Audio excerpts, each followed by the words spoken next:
की बड़ी खबर आपको बता देते हैं। बलिया से एक खबर है जहां पर एक पत्रकार की हत्या कर दी गई।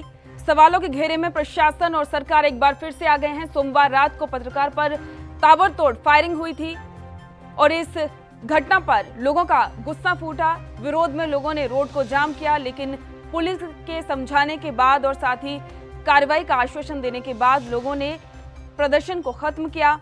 और वहीं इस मामले में थानेदार को भी निलंबित कर दिया गया है। उत्तर प्रदेश के बलिया से एक खबर है जहां पर सोमवार रात को एक पत्रकार की कुछ लोगों ने गोली मारकर हत्या कर दी।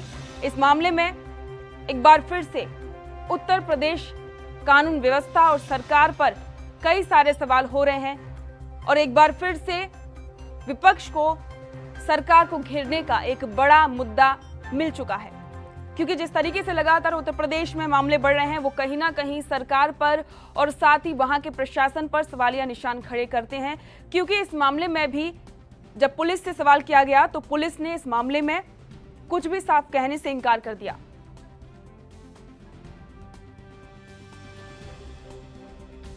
इस बारे में ज्यादा जानकारी के लिए हमारे संवाददाता राशिद सिद्दीकी हमारे साथ लाइव जुड़ गए हैं। राशिद, जिस तरीके की ये जो घटना हुई है, एक पत्रकार की हत्या कर दी गई है, ज्यादा जानकारी।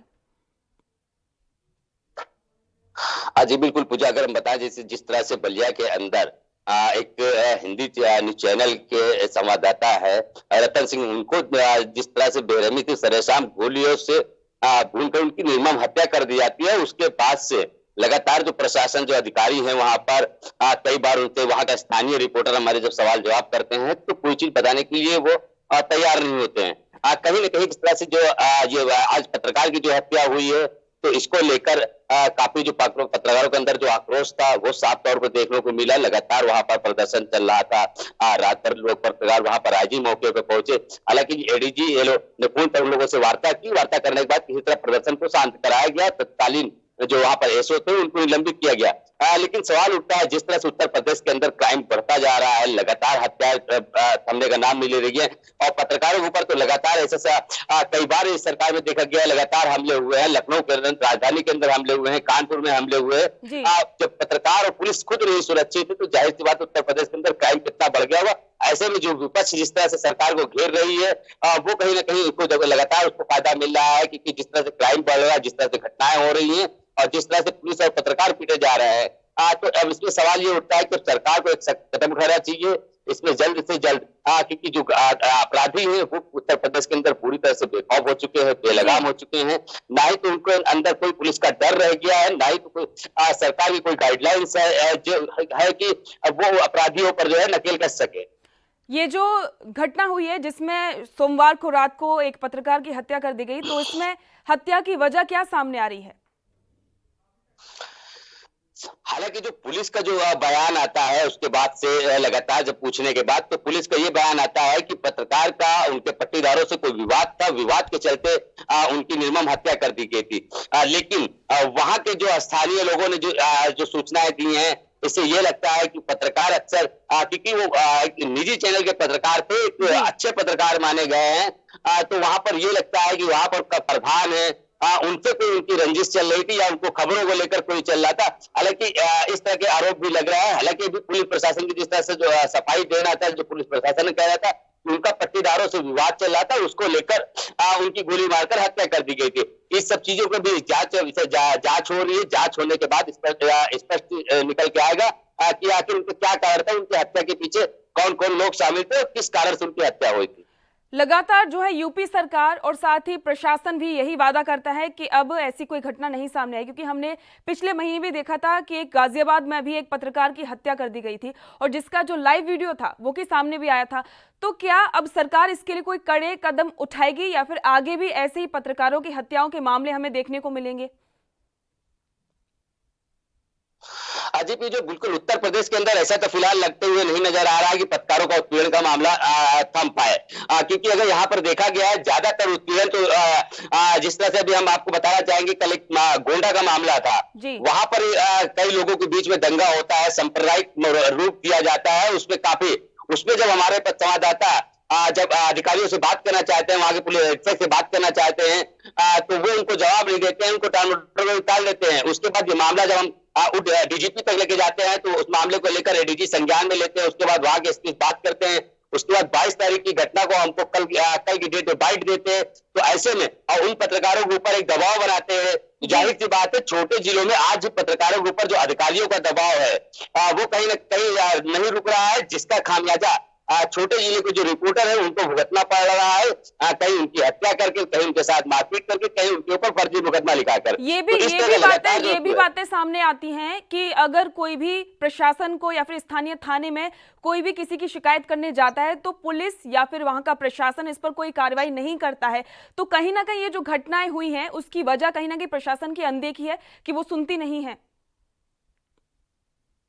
जी बिल्कुल, उत्तर प्रदेश के अंदर अगर हम बात करें तो लगातार इस तरह के जो फरियादी हैं लगातार फरियाद लेकर स्थानीय पुलिस के पास जाते हैं। जब वहां से सुनवाई नहीं होती है, उनकी वहां के एसपी नहीं सुनते, वहां के एसीपी नहीं सुनते, वहां के सीओ नहीं सुनते, तो उनको लखनऊ आके यहाँ पर जो है उच्च अधिकारियों से मामला संज्ञान में डालना पड़ता है। लेकिन अगर यही मामले अगर वो लोग वहां पर सुन ले तो शायद आज हो सकता है कि आज जिस तरह की घटनाएं जिलों के अंदर बढ़ रही है वो शायद कम जाए। अगर हम जिले की बात करें, जिले के अंदर थमने से बढ़ जाए। लेकिन मामला तो यहाँ राजधानी की, हम लखनऊ की बात करें तो ये राजधानी लखनऊ, यहाँ पर उत्तर प्रदेश के मुख्यमंत्री से लेकर तमाम मंत्री यहाँ पर बैठते हैं।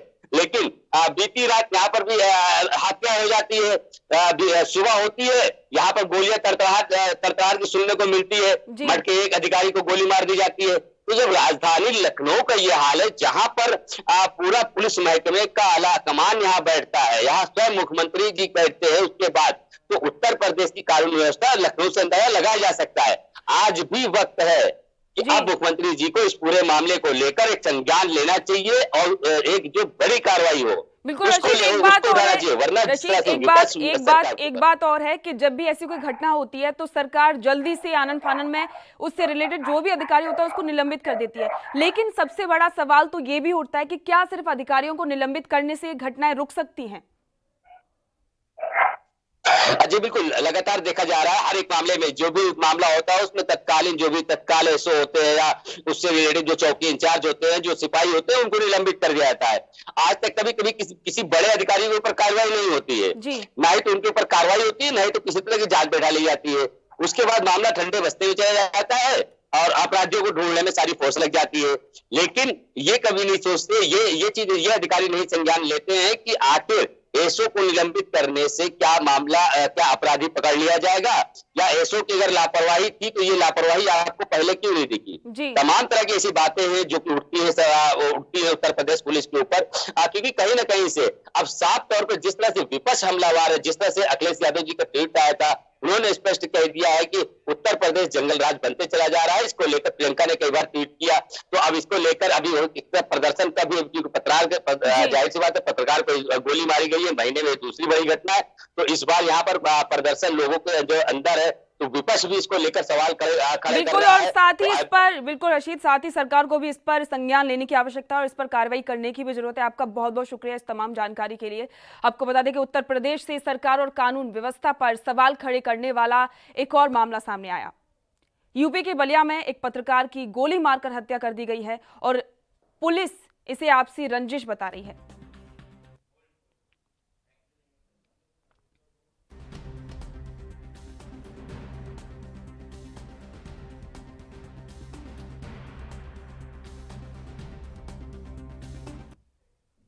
उत्तर प्रदेश से कानून और सरकार व्यवस्था पर एक बार फिर से सवाल खड़े करने वाला मामला सामने आया है। यूपी के बलिया में एक पत्रकार की गोली मारकर निर्मम हत्या कर दी गई है और पुलिस इसे आपसी रंजिश बता रही है। इस मामले में स्थानीय और कई पत्रकार सरकार के विरोध में उतर आए हैं। देखिए ये रिपोर्ट।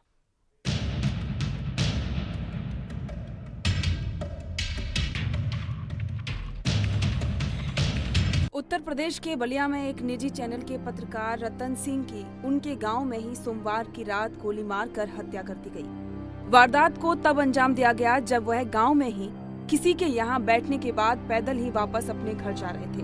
तभी अचानक कुछ लोगों ने उन पर हमला करना शुरू कर दिया।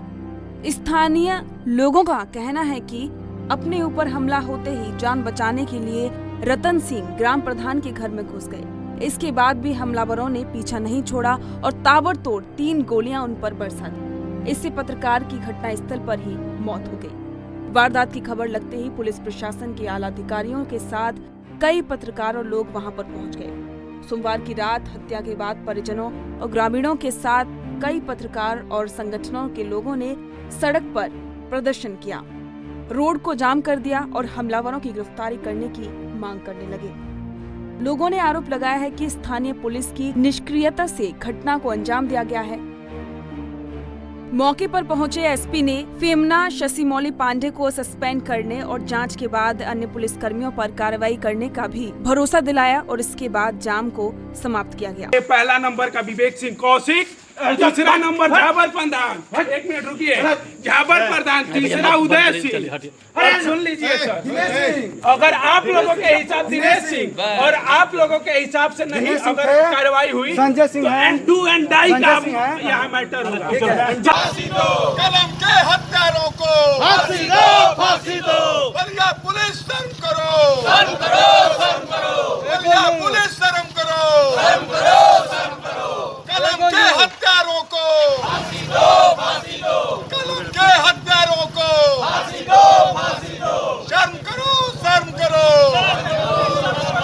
बलिया पुलिस शर्म। इस मामले में जब पुलिस से सवाल किया गया तो पुलिस ने आपसी रंजिश बताकर मामले से पल्ला झाड़ने की कोशिश की, लेकिन लोगों के विरोध के बाद कहा कि इस मामले में जो भी दोषी होगा उस पर कार्रवाई की जाएगी। तो ये सर क्या हुआ है? और रतन सिंह फेफना के ही रहने वाले हैं जी। इनके साथ आज एक घटना हुई है ग्राम प्रधान के कैंपस के अंदर, उनके घर के। क्या घटना हुई है वहाँ सर? गोली मार करके उनकी हत्या कर दी गई है जी। उसके तथ्यों और कारणों का सबका पता किया जा रहा है और जो तथ्य पता चले हैं उससे ये पता चलता है कि पूर्व में इनके पटीदारों से कुछ विवाद था, उस विवाद के संदर्भ में ही यह घटना कारित हुई है। सर अभी तक सर क्या अभी कोई अरेस्टिंग हो जाएगी? जितने भी आरोपी हैं अभी पता उनके किए जा रहे हैं, जितने भी आरोपी हैं सबको बहुत ही शीघ्र ही गिरफ्तार कर लिया जाएगा। जैसे एक मिनट इस रंजिश में इनके परिवार के किसी और सदस्य के भी पहले मारपीट हुई है, मौत हो अभी चुकी है? सब चीजों का पता लगाया जा रहा है। सर क्या लेकिन फिलहाल घटना का कारण स्पष्ट नहीं हो पाया है। पुलिस के अनुसार पट्टीदारों से पत्रकार का विवाद चल रहा था। 3 लोगों को हिरासत में लिया गया है। उत्तर प्रदेश में जिस तरह से पत्रकारों की हत्या के मामले सामने आ रहे हैं, उससे पुलिस प्रशासन ही नहीं बल्कि योगी सरकार पर भी सवाल खड़े हो रहे हैं, क्योंकि पिछले महीने ही गाजियाबाद में भी कुछ बदमाशों ने एक पत्रकार की उनकी बेटियों के सामने ही हत्या कर दी थी। इसके बाद भी सरकार और प्रशासन ने कहा था कि ऐसी घटना दोबारा न हो, इसके लिए पुलिस प्रशासन सतर्क है। लेकिन अब बलिया में पत्रकार की हत्या एक बार फिर से सवालिया निशान खड़े करती है। News desk report ANB news.